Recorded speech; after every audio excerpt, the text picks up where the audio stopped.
Le détroit d'Ormuz n'est pas seulement une étendue d'eau, c'est la veine jugulaire de l'économie mondiale. Près de 20% du pétrole mondial passe chaque jour par cette étroite bande d'eau. À son point le plus resserré, il ne mesure que 20 et 1 mille de largeur. Et des deux côtés, on trouve des nations avec des armes, des ambitions et une tolérance zéro face à toute tentative de pression. C'est l'endroit où un seul faux mouvement peut tout changer. Nous suivons les mouvements navals dans cette région depuis des mois, et ce que nous avons vu récemment n'était pas seulement une confrontation, c'était un signal très fort, très délibéré, envoyé de Pékin à Washington. Et le message était clair. La Chine ne regarde plus les choses à distance, elle est dans la partie, ici même maintenant dans l'arrière-cour de l'Amérique. Revenons au début de cet incident. Tout a commencé discrètement, comme toutes les grandes confrontations. Un groupe aéronaval de la marine américaine menait ce que les responsables ont décrit comme une opération de routine de liberté de navigation dans la région du Golfe Persique. Ces opérations sont courantes. L'armée américaine les mène régulièrement pour affirmer que les eaux internationales demeurent ouvertes à toutes les nations. En surface, rien d'inhabituel. Mais sous la surface, au sens propre comme au sens figuré, quelque chose était déjà en mouvement. Des bâtiments navals chinois, dont au moins un destroyer et 2 navires de soutien, opéraient dans la région élargie du Golfe depuis plusieurs semaines avant cet incident.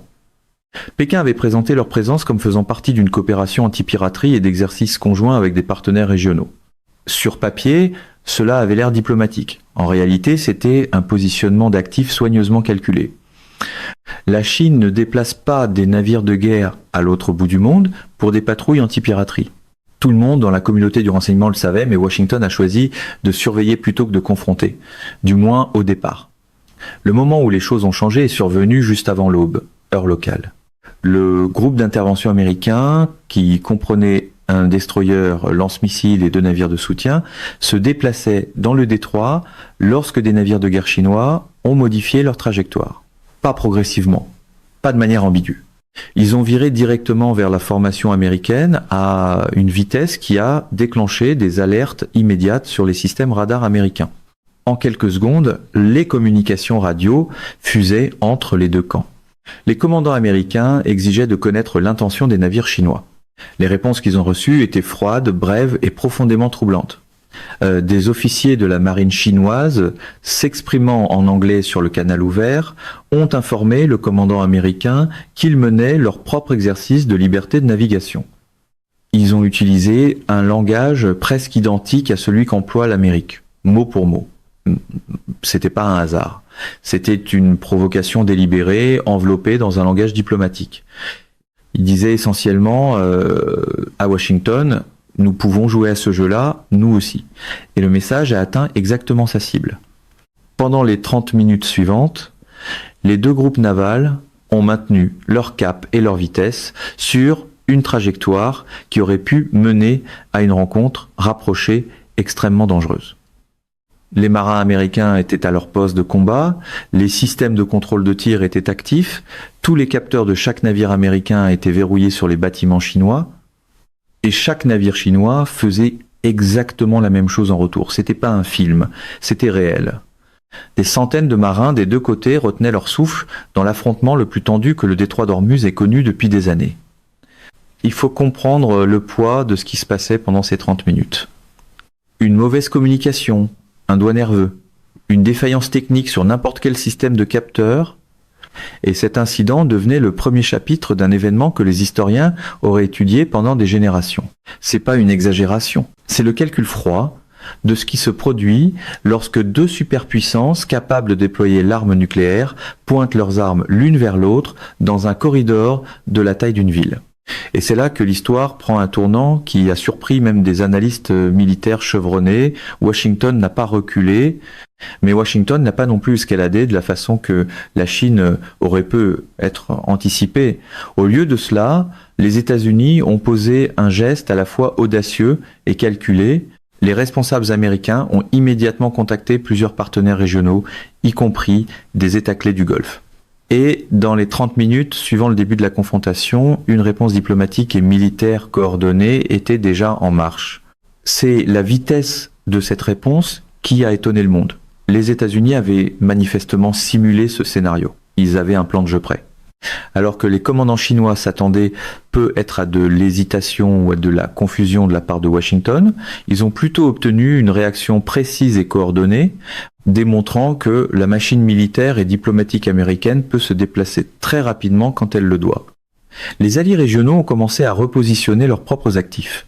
Le renseignement était partagé en temps réel sur plusieurs réseaux alliés.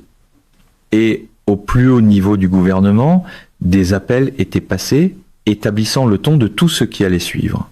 Parlons maintenant des raisons pour lesquelles la Chine a fait ce geste. Parce que comprendre le pourquoi est aussi important que comprendre le quoi. Pékin a vu l'Amérique opérer dans le Golfe Persique pendant des décennies comme si elle en était propriétaire. Et du point de vue de la Chine, cette époque doit prendre fin. La Chine importe d'énormes quantités de pétrole de la région du Golfe. La sécurité de ses voies maritimes n'est pas une question abstraite pour Pékin, c'est une ligne de vie économique. Et depuis des années, les stratèges chinois soutiennent que dépendre de la bonne volonté américaine pour garder ces voies ouvertes constitue une vulnérabilité stratégique qu'ils ne peuvent pas se permettre. La Chine se prépare donc à ce moment, depuis longtemps.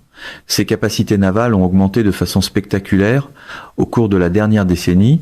Elle exploite maintenant plusieurs porte-avions. Sa flotte de destroyers est moderne et puissante. Sa force sous-marine est l'une des plus rapidement croissantes au monde. Et surtout, elle développe la doctrine et la confiance nécessaires pour utiliser ses actifs loin de ses eaux nationales. La confrontation d'Ormuz n'a pas été improvisée, elle est le produit de plusieurs années de développement militaire délibéré et de calculs stratégiques. Il y a une autre couche à cette affaire, et la plupart des médias grand public la manquent complètement.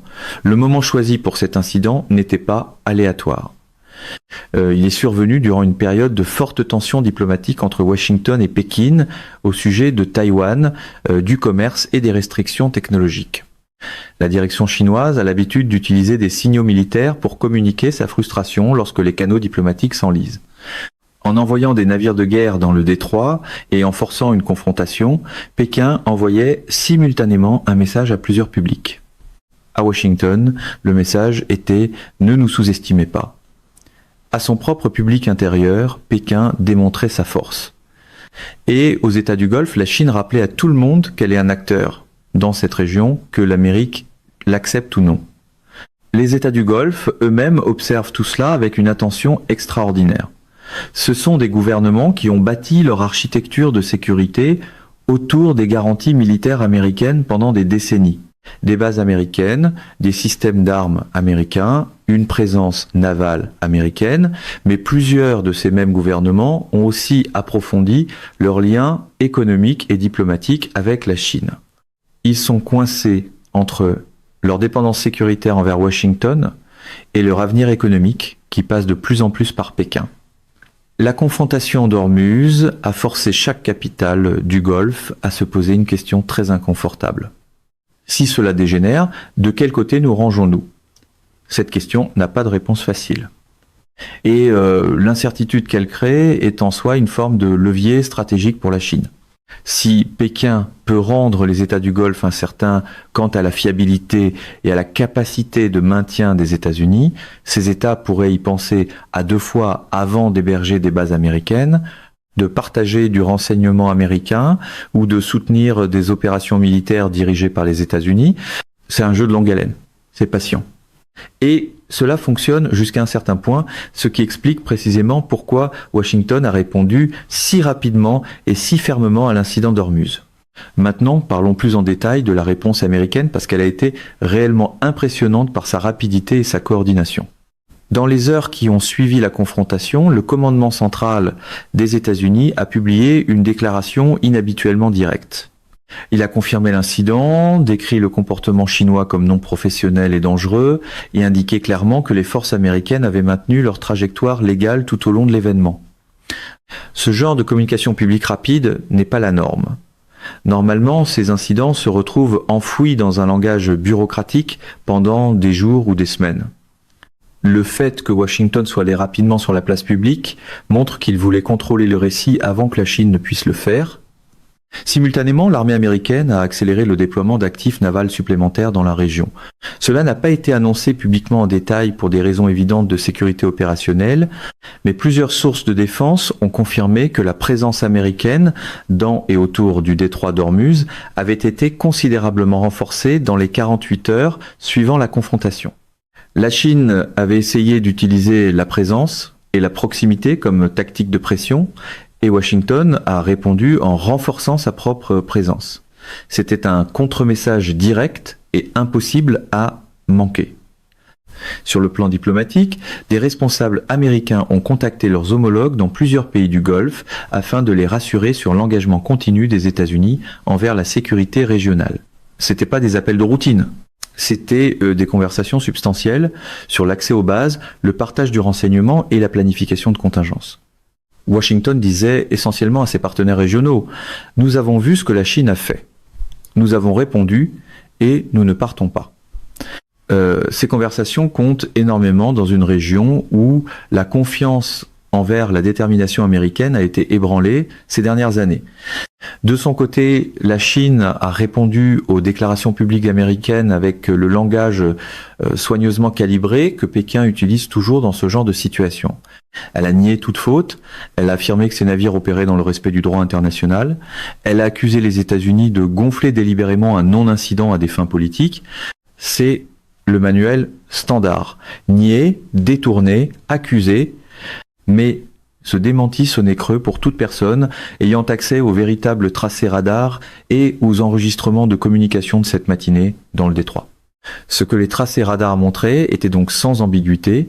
Le changement de cap chinois était délibéré et calculé pour amener leur navire à une proximité inconfortable de la formation américaine. Les vitesses en jeu, le moment choisi, les communications, tout indiquait une action planifiée et non une coïncidence de navigation. Des officiers supérieurs de la marine américaine, parlant en privé à des analystes, l'ont décrit comme la manœuvre navale chinoise la plus agressive dont ils aient personnellement été témoins lors d'un déploiement actif. C'est une déclaration importante venant de personnes qui n'utilisent pas ce genre de mots à la légère. Il faut parler du tableau d'ensemble, parce que les incidents individuels n'ont de sens que lorsqu'on voit le schéma dans lequel ils s'inscrivent. Cette confrontation dans le détroit d'Ormuz n'est pas un événement isolé.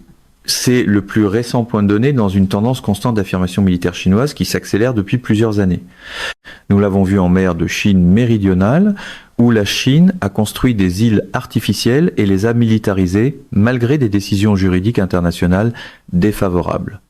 Nous l'avons vu près de Taïwan, où les forces aériennes et navales chinoises mènent régulièrement des exercices de plus en plus vastes et menaçants.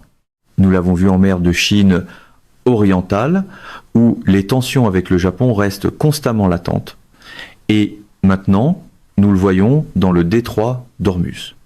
Chacun de ces théâtres est différent, mais ils partagent un fil conducteur. La Chine teste systématiquement les limites de ce qu'elle peut faire sans déclencher une réponse militaire directe des États-Unis. Elle cartographie les lignes rouges américaines en les poussant, en observant la réaction de Washington, puis en ajustant son mouvement suivant en conséquence. C'est méthodique, c'est sophistiqué. Et c'est beaucoup plus dangereux qu'une confrontation isolée, parce que cela représente une stratégie à long terme visant à éroder l'influence américaine, une sonde à la fois. L'armée américaine comprend très bien ce schéma. Les planificateurs de défense américains ont beaucoup écrit sur ce type de compétition en zone grise, cet espace entre la paix et la guerre ouverte où se joue une grande partie de la véritable compétition stratégique. Le défi pour Washington, c'est qu'il est extrêmement difficile de répondre efficacement aux tactiques de zone grise. Une réponse trop forte et vous risquez l'escalade. Une réponse trop faible et vous signalez que ces tactiques fonctionnent.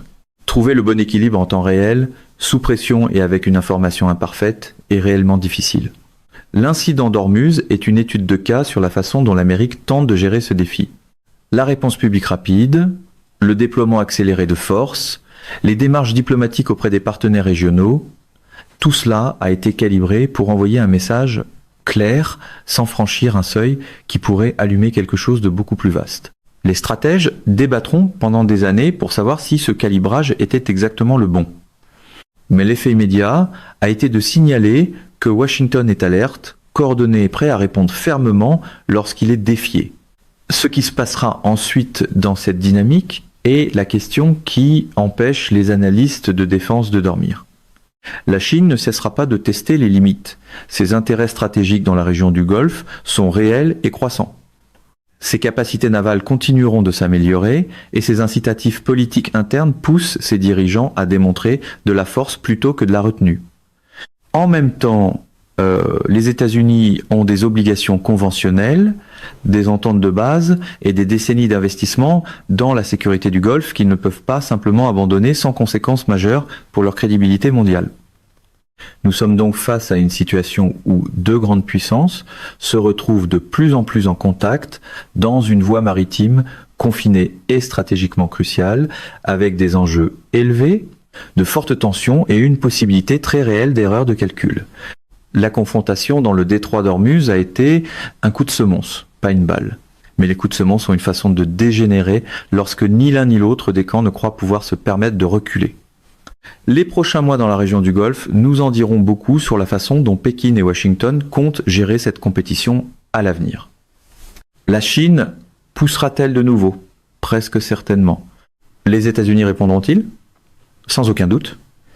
La variable clé est de savoir si les mécanismes visant à prévenir les erreurs de calcul, les canaux de communication, les règles d'engagement et les canaux diplomatiques en coulisses sont assez solides pour empêcher une confrontation de devenir une catastrophe. Ce qui est certain, c'est que le monde dans lequel vous vivez en ce moment est plus complexe et plus dangereux que la plupart des gens ne le réalisent. La compétition entre les États-Unis et la Chine ne se déroule pas seulement dans les salles de conseil et les négociations commerciales. Elle se déroule sur l'eau, dans les airs et sous les vagues. Et le détroit d'Ormuz vient de devenir le nouveau front de cette compétition. Mesdames et messieurs, notre émission d'aujourd'hui s'arrête ici. Nous vous invitons à partager votre avis personnel dans la section des commentaires ci-dessous. Perspective politique vous salue et vous donne rendez-vous très bientôt.